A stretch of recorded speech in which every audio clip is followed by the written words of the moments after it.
하나님 말씀 마태복음 26장 35절에서 46절까지 말씀입니다.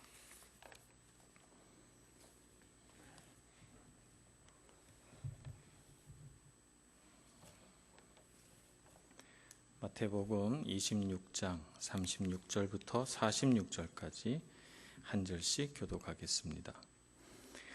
이에 예수께서 제자들과 함께 겟세마네라 하는 곳에 이르러 제자들에게 이르시되 내가 저기 가서 기도할 동안에 너희는 여기 앉아 있으라 하시고 베드로와 세베대의 두 아들을 데리고 가실새 고민하고 슬퍼하사 이에 말씀하시되 내 마음이 매우 고민하여 죽게 되었으니 너희는 여기 머물러 나와 함께 깨어 있으라 하시고 조금 나아가서 얼굴을 땅에 대시고 엎드려 기도하여 이르시되 내 아버지여 만일 할만하시거든 이 잔을 내게서 지나가게 하옵소서.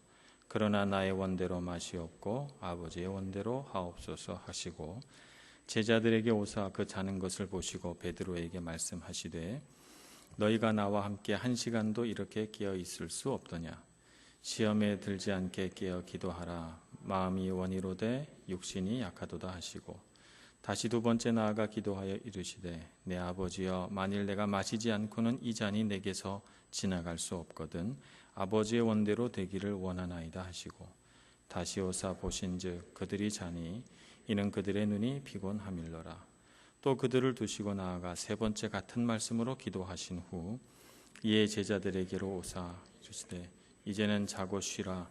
보라 때가 가까이 왔으니 인자가 죄인의 손에 팔리느니라. 다 같이 일어나라 함께 가자. 보라 나를 파는 자가 가까이 왔느니라. 아멘. 예수님께서 모든 말씀을 다 마치시고 잡히시는 그날 낮에 베다니 시몬의 집에서 식사하다가 한 여인이 나와서 그 머리에 향유를 붓는 이런 경험을 하시게 됩니다. 그것으로 인해서 예수님의 장례가 준비가 되고 또 예수님이 이 땅에 왜 오셨는가라고 하는 것에 어떤 상징적인 의미가 그것으로 보여지게 됩니다. 이제 해는 져서 저녁이 됐고 제자들과 더불어서 모두 둘러 앉아서 마지막 식사를 하게 됩니다. 마지막 만찬을 하시면서부터 예수님의 마음은 조금씩 어려워지기 시작했습니다.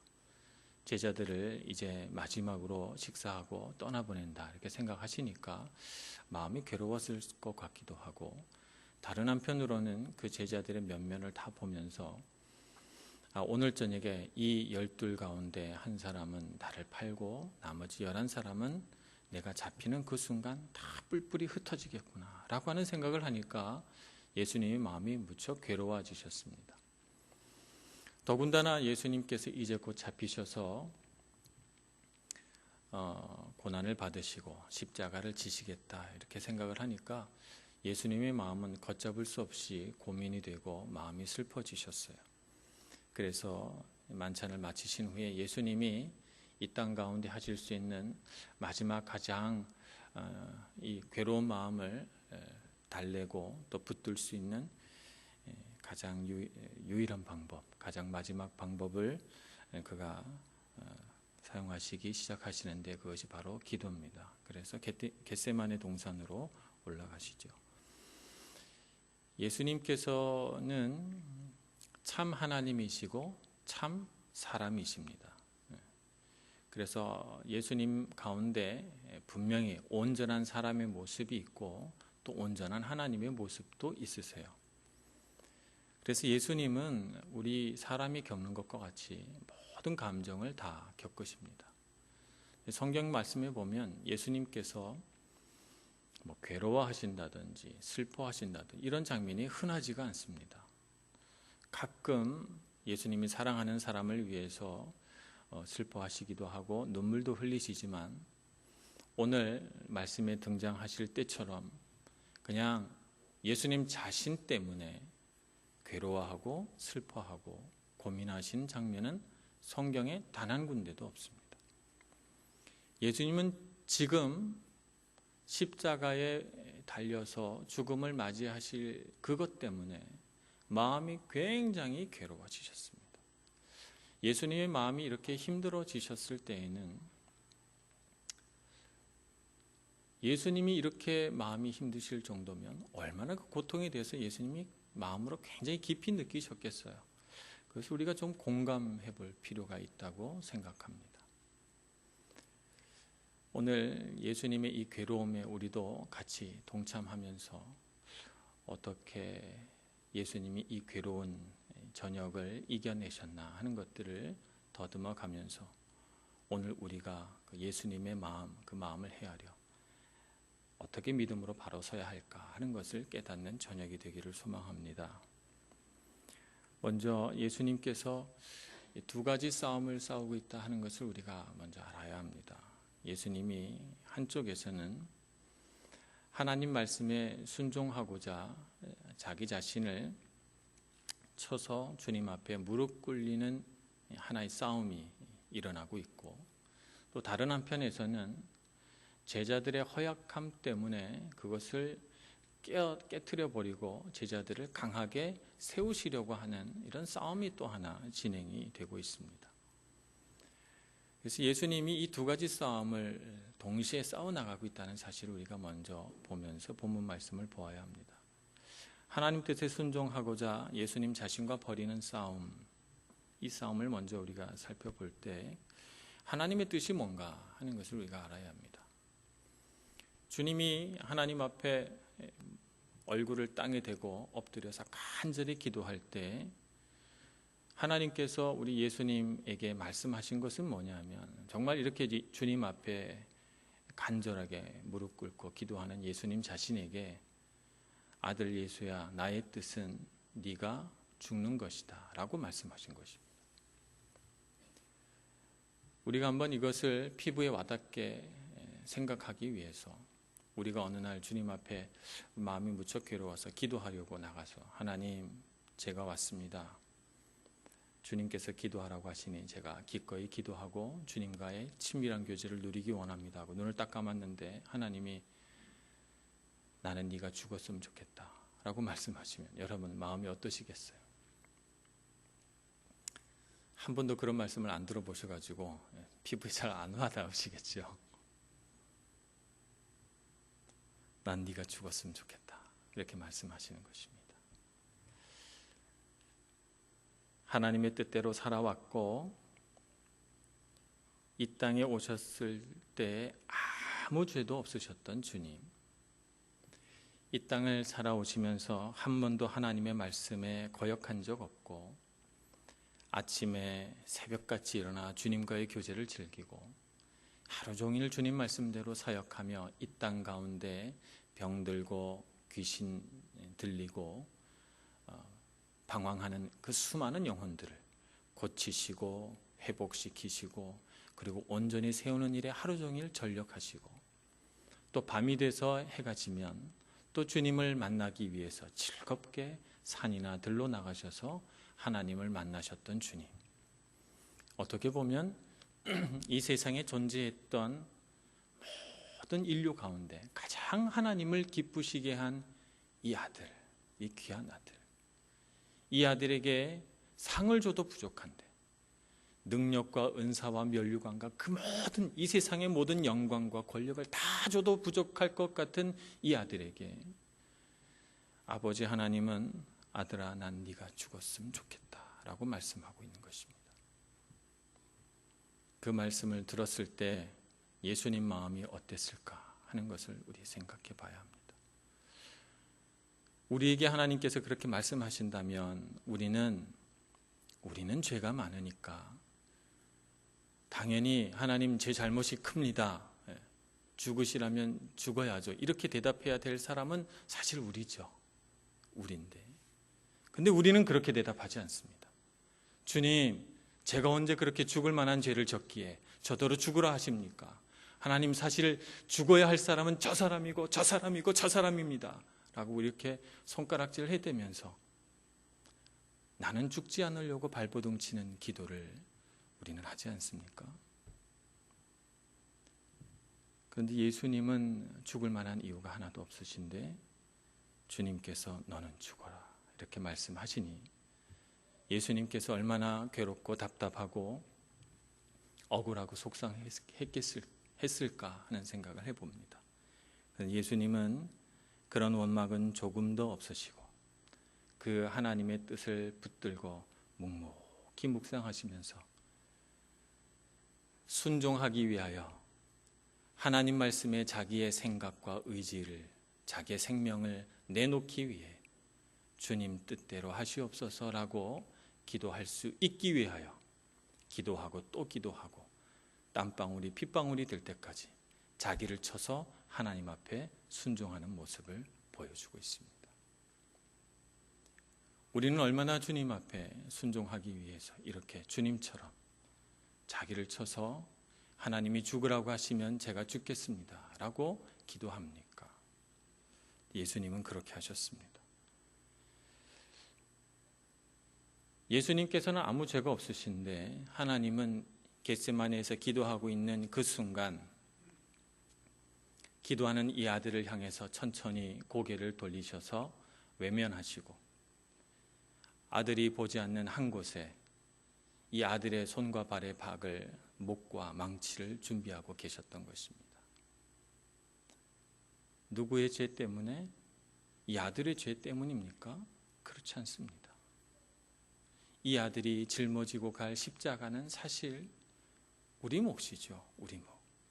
우리의 몫이고 예수님과 같은 시대에 살았던 모든 제자들의 몫이고 예수님을 제외한 온 인류가 지고 가야 할 이 죄의 몫을 그것을 심판하시기 위해서 하나님은 다른 누구가 아닌 아들 예수 그리스도를 택하셔서 그 아들을 위해 그 아들의 손에 발에 박을 망치와 못을 준비하셨던 것입니다. 그리고 이 아들에게 이날 저녁 사형 선고를 내리신 것이죠.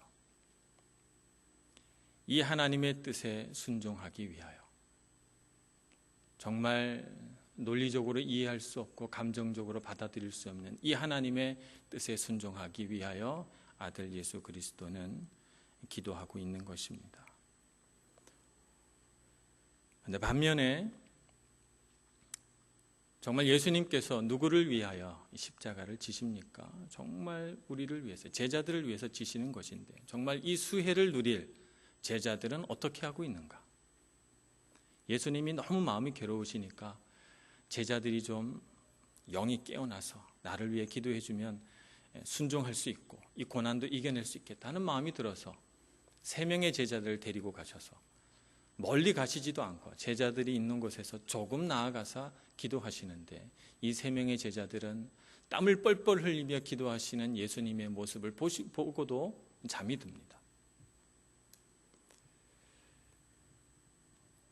베드로는 어떤 사람인가 하면 오늘 본문 말씀 36절 바로 앞에 너희가 모두 나를 버리리라 이런 예수님의 말씀에 베드로가 분연히 일어서면서 이렇게 대답합니다. 모든 사람이 다 버려도 저는 버리지 않겠습니다. 이렇게 대답합니다. 그래서 예수님이 베드로를 물끄러미 쳐다보면서 오늘 닭 울기 전에 네가 나를 3번 부인하리라 이렇게 말씀하시죠. 그랬더니 베드로가 결코 그렇지 않습니다.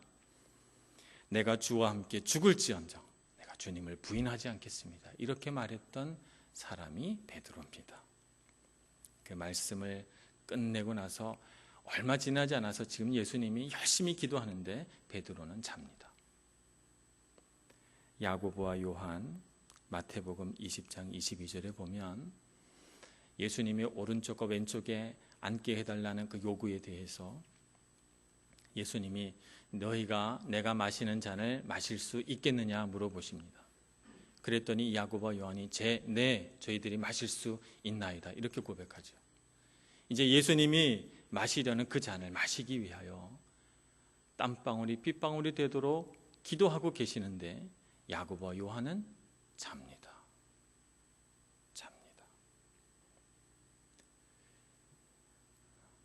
예수님의 희생과 고난 그리고 그의 대속 죽음이 왜 오늘날 이렇게 값싼 은혜가 되어버렸는가?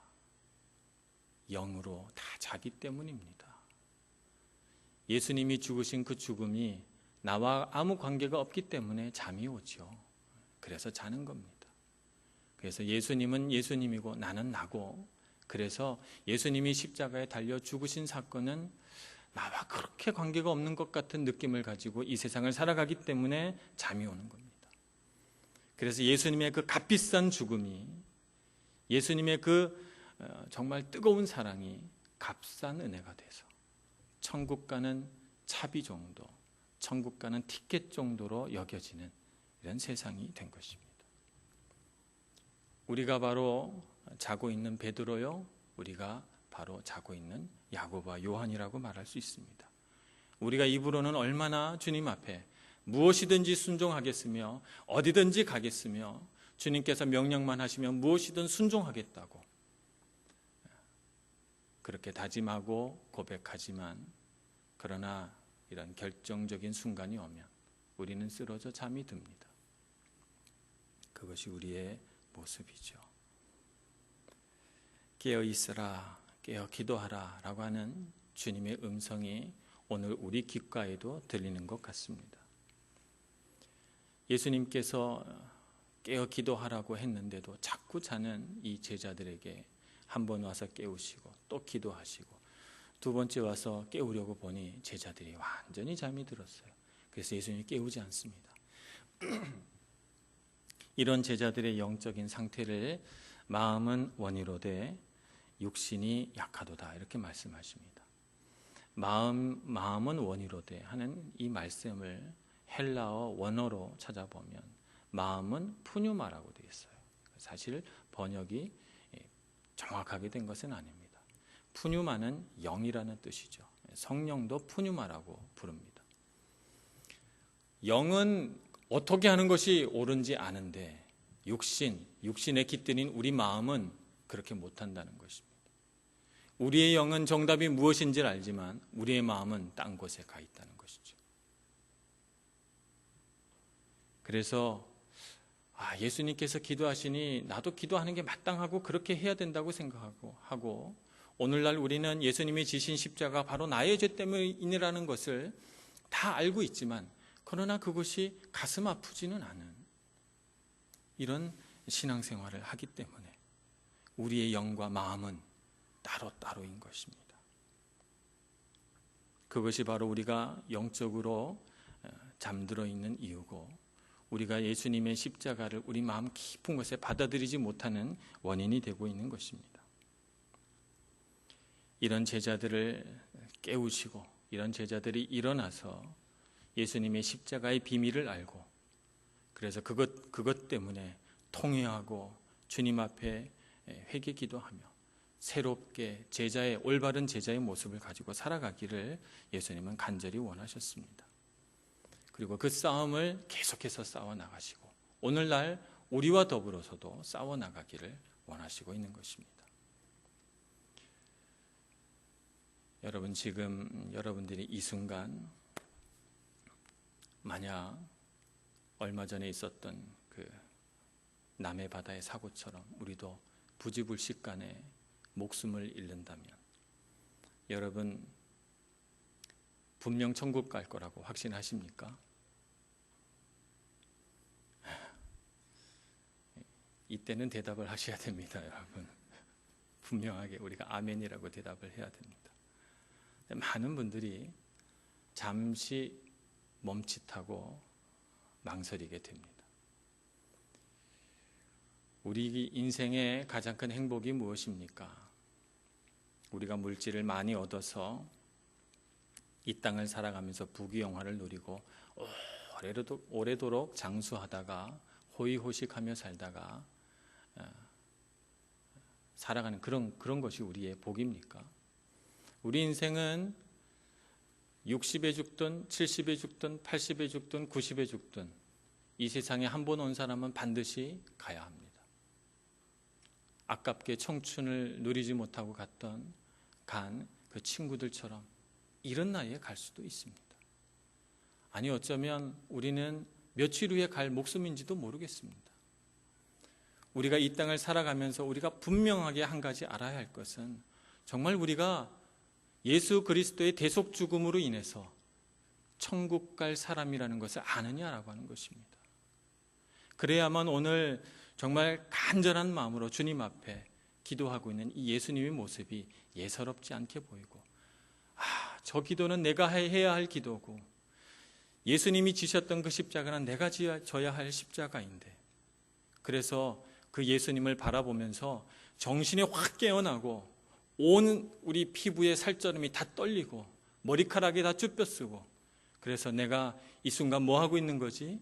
기도해야 되는 거 아닌가? 라고 하는 생각에 사로잡혀서 간절하게 기도해야 되지 않겠습니까? 오늘 주님께서 겟세마네에서 드리는 이 기도를 들으면서 오늘 우리의 영이 깨어나기를 소망합니다.